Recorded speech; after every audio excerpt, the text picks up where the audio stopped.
So the fighting during the Revolutionary War began with the battles of Lexington and Concord in 1775.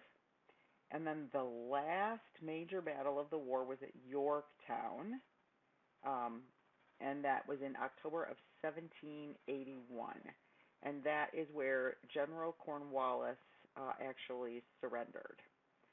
At that time, though, the British still had a big army that occupied several cities in what was to become America. So even after the surrender, fighting still continued to go on, and really the war was not over until the peace treaty was signed in 1783.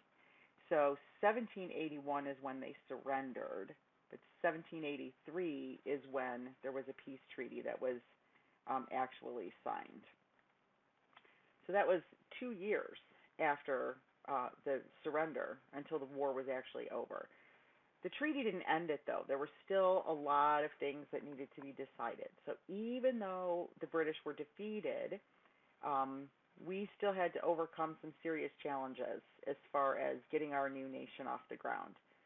So if you think about it, why is this important to those of us today?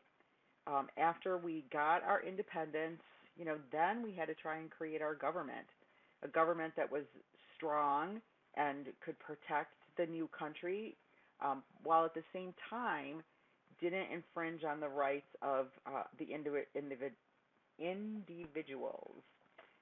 So some of the things that they learned in the time after the Revolutionary War has actually shaped our current political system. So in this unit, the goal is to understand the legacy of the Revolutionary War and how the first part of our government was actually created under the Articles of Confederation. Okay, so next, excuse me, what I want you to do is I want you to look at the vocabulary words, and I want you to study the vocabulary words, and then come back to the next video once you have that done.